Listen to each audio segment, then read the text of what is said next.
पहले की सोच थी जी, बेटा है बेटा कमा के खा लेगा, पैसे की जरूरत तो बेटी में है उसकी विवाह करने के लिए। भैया आज ऐसा नहीं है। अगर बेटे को सही तरीका से सही जगह पे अगर पढ़ाओगे लिखाओगे नहीं ना तो जिंदगी भर कमा के खिलाना पड़ेगा। फिर ये जितनी सारी मोहब्बतें हैं ना वो सब नफरत में बदल जाएगी आपकी।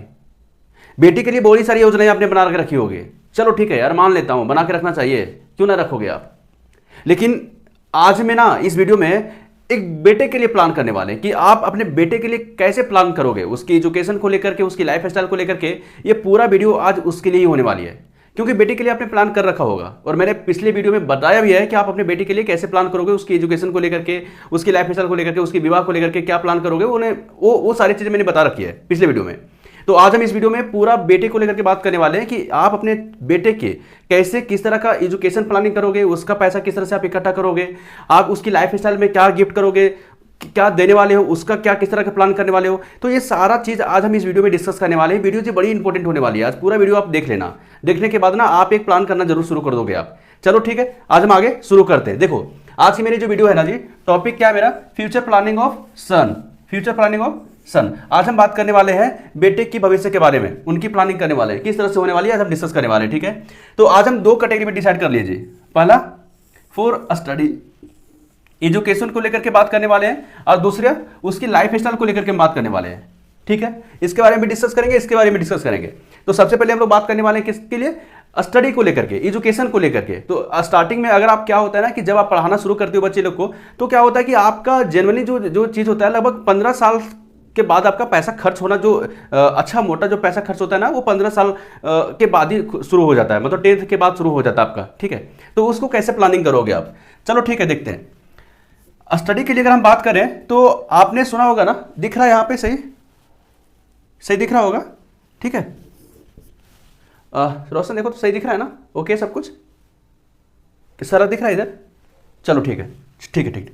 आके हम लोग देखते हैं, हम लोग करते हैं ना जी, पहले प्लानिंग करते हैं स्टडी को लेकर के। स्टडी मतलब पीपीएफ अकाउंट आप खुलवा सकते हैं। पीपीएफ क्यों, तो पीपीएफ में ये गवर्नमेंट का प्लान होता है। ठीक है, ये गवर्नमेंट का प्लान होता है। इसमें एक फिक्स एनुअल रिटर्न होता है। कितना होता है एनुअल रिटर्न, 7.1% का। अभी जो दे रही है वो 2024 में, वो से 7.1% एनुअल रिटर्न दे रही है। और तीसरा सबसे इंपॉर्टेंट ये है टैक्स फ्री, मतलब 3 बेनिफिट है इसमें। पहला गवर्नमेंट प्लान है, ज्यादा रिस्क नहीं है, सिक्योरिटी है। दूसरा कि फिक्स एनुअल इंटरेस्ट रेट है भी इसमें, ज्यादा ऊपर नीचे नहीं होगा। और तीसरा टैक्स फ्री अमाउंट है जी। ठीक है, टैक्स फ्री। अब क्या करोगे कि अगर आप पीपीएफ अकाउंट खुलवाते हो, और पीपीएफ में अकाउंट खुलाने के बाद अगर आप कम से कम अगर आप 1.5 लाख रुपया का एवरी ईयर इन्वेस्ट करते हो विथ 7.1% के रेट ऑफ इंटरेस्ट के अकॉर्डिंग। ठीक है, कितना, अगर आप 1.5 लाख रुपया इन्वेस्ट करते हो प्रति ईयर 7.1 रेट ऑफ इंटरेस्ट में, तो आपका जो लॉकिंग पीरियड है मान लेते हैं कि 15 साल। ठीक है, कितना रखते हैं, 15 साल के बाद तो आपका पैसा खर्च करना शुरू हो जाएगा। तो क्या करोगे, 15 साल का लॉकिंग पीरियड रखोगे तो आपका जो पूरा जमा राशि है वो 22,50,000 रुपया होगा। ठीक है, कितना होगा, 22,50,000 रुपया। और यही अगर हम टोटल रिटर्न की बात करें तो अगर मतलब 22,50,000 रुपया अगर जमा होगा आपका, और 7.1% रिटर्न अगर मिलती है आपको गवर्नमेंट की तरफ से, तो आपका जो है 15 साल में जो रिटर्न मिलने वाला है वो कम से कम 40,68,209 रुपये के आसपास में, मतलब 40,68,000 रुपये के आसपास में आपको मिलने वाली है। तो आप इस पैसा से अच्छा एजुकेशन दे सकते हो अपने बच्चे को, मतलब कि आप अपना बच्चा को जो भी है बेटा को आप अच्छा कॉलेज में एडमिशन करवा सकते हो, अच्छा एजुकेट कर सकते हो उसको। और जो भी पढ़ना चाहे, वो मेडिकल में जाना चाहे या इंजीनियरिंग में जाना चाहे या फिर वो कोई और डिपार्टमेंट में आईएएस वगैरह का तैयारी करना चाहे, मतलब जिस लेवल का वो तैयारी करना चाहता है वो हर एक लेवल का आप तैयारी करवा सकते हो। एक अचानक आपको उसको पैसा देने की जरूरत नहीं पड़ती हो। अभी क्या होता है ना, आपको एक चीज बता रहा हूँ कि जब बच्चे लोग बड़ा होते हैं ना, तो बड़ा होने के बाद अचानक प्लान बनता है कि मेरे को ये करना है, ये करना है, ये करना है। अब उस सिचुएशन में क्या होता है कि पैसे ना होने के कारण नहीं कर पाते हैं, छोड़ देते हैं वो लोग। और बच्चे लोग के पास उस समय इतना मैच्योरिटी तो हो ही जाती है, दिमाग हो जाती है कि वो लोग अपने पेरेंट्स को ज़्यादा परेशान नहीं करना चाहते। वो लोग देखते हैं अपना मजबूरी कि हमारे पिताजी के पास क्या मजबूरी है, तो हमारे पिताजी के पास कितना पैसा है, जिसके वजह से वो कोई ठोस कदम नहीं उठा पाते हैं।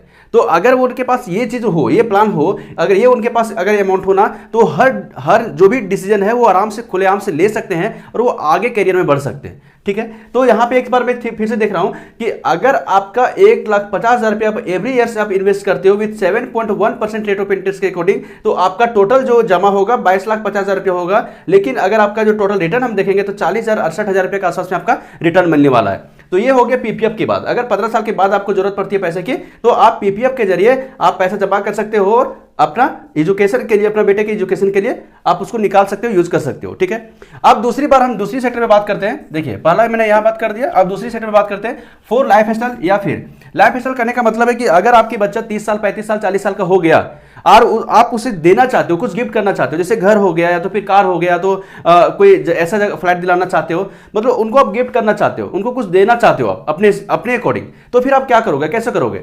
तो उसके लिए आप एक काम कर सकते हो। क्या कर सकते हो? आपने इसके बारे में बहुत ज्यादा सुना होगा, एसआईपी के बारे में। एसआईपी क्या होता है? सिस्टमेटिक इन्वेस्टमेंट प्लान, जो आपका हर एक महीना आपके अकाउंट से कुछ पैसा करता है। वो चाहे आपका 2,000 हो, 3,000 हो, 5,000 हो, 7,000 हो, 10,000 हो, वो टोटली आप पे डिपेंड करता है कि आप कितना एसआईपी करना चाहते हो। ठीक है, और इसके बारे में आपने बहुत ज्यादा सुना भी होगा और मैंने पहले भी वीडियो में बात किया इसके बारे में। ठीक है, अगर आप क्या करोगे, एसआईपी करते हो, तो एसआईपी मैं ज्यादा का नहीं बोल रहा हूं आपको, कि ऐसा नहीं कि 5,000 7,000 10,000 का एसआईपी कर लो, आप कोई जरूरी नहीं है। आप ऐसे इतना पैसा लगा लो कि आपको फर्क ना पड़े कि मेरा इतना पैसा अगर जा रहा है तो हमको असर पड़ जाएगा, नहीं, ऐसा नहीं होना चाहिए। अगर 2,000 3,000 पे निकल रहा है तो उससे कोई फर्क नहीं पड़ने वाली आपकी लाइफ स्टाइल में। ठीक है, तो मैं उतना ही बोल रहा हूं कि आप उतना पैसा लगा लो एसआईपी में जिससे आपको फर्क ना पड़े। मेरा मानना है कि अगर आप 3,000 रुपया पर मंथ अगर इन्वेस्ट करते हो तो साल का 36,000 रुपया हो गया। ठीक है, 3,000 रुपया अगर आप पर मंथ निवेश करते हो एसआईपी में, आप देख लो 3,000 रुपये जो है आपका निवेश करना शुरू कर देते हो। ठीक है, तो अगर हम ये एनुअल रिटर्न की बात करें ना, यहां पे जो अगर 3,000 रुपये इन्वेस्ट करते हो तो रिटर्न की तो बात होगी। अगर आप रिटर्न की बात करते हैं तो 12%, 14%, 16%, 18%, 20% तक भी रिटर्न मिलती है एसआईपी में। आप गूगल कर सकते हो, वहां पे जाकर के देख सकते हो। ठीक है, लेकिन अगर हम एनुअल रिटर्न सिर्फ 12% ही लेते हैं, कितना लेते हैं? सिर्फ 12% लेते हैं। और अगर हम लॉकिंग पीरियड जो है आपका वो 30 साल लेते हैं, क्योंकि आपका बच्चा का जब शादी होगा, शादी शायद 28 साल 30 साल या तो फिर 31 साल 32 साल में होगा। ठीक है, आप उसको गिफ्ट करना चाहते हो, 35वां साल में करना चाहते हो, या तो 32वां साल में शादी करना चाहते हो, या तो फिर उसका शादी के जस्ट बाद आप गिफ्ट करना चाहते हो कि मेरे तरफ से बेटा घर है या फिर कार है, ये भी जो भी है लेना चाहते हो, देना चाहते हो। उस समय क्या है कि आपको मोटा रकम देना पड़ेगा वन टाइम, तो उस समय अगर आपका प्लानिंग नहीं होगा ना तो शायद ये दिक्कत हो सकती है। या तो गिफ्ट नहीं करोगे, या तो गिफ्ट जब करोगे तो फिर कर्जा लेकर के करोगे। ठीक है, तो दूसरा चीज ये है कि अगर आप लॉकिंग पीरियड मात्र 30 साल के लिए रखते हैं, और एक चीज ना सबसे बड़ा चीज मैं बता रहा हूं कि ये अगर आपका बेटा 1 साल का है, कितना है? 1 ईयर का है, इसके लिए हम प्लान कर रहे हैं। ठीक है, अगर आपका बेटा शुरुआत हुआ 1 साल का आपका बेटा है, उसके बाद हम प्लानिंग कर रहे हैं। अगर आपका लॉकिंग पीरियड 30 साल का है, ठीक है, तो आपका जो जमा जो राशि है वो कितना हो जाएगा? 10,80,000 रुपये हो जाएगा। कितना होगा? 10,80,000 रुपये होगा। लेकिन हम एसआईपी में पैसा लगा रहे हैं, कंपाउंडिंग इंटरेस्ट आपको मिलने वाली है यहाँ पे। तो कंपाउंडिंग इंटरेस्ट अगर मिलने वाली है, अगर हम 12% ही अगर देखते हैं, तो आप जाके गूगल में सर्च करना कि एसआईपी कैलकुलेटर, और वहां लिखना 3,000 per month, rate of interest 12% और लॉकिंग पीरियड जो टाइम है आपका 30 साल लिखिएगा। आपका जो टोटल अमाउंट वहां पे निकलेगा 1,05,82,741 रुपए के आसपास में। मतलब कि मोटा मोटी आप 1 करोड़ रुपए का आप एसेट बना चुके होंगे 30 साल में।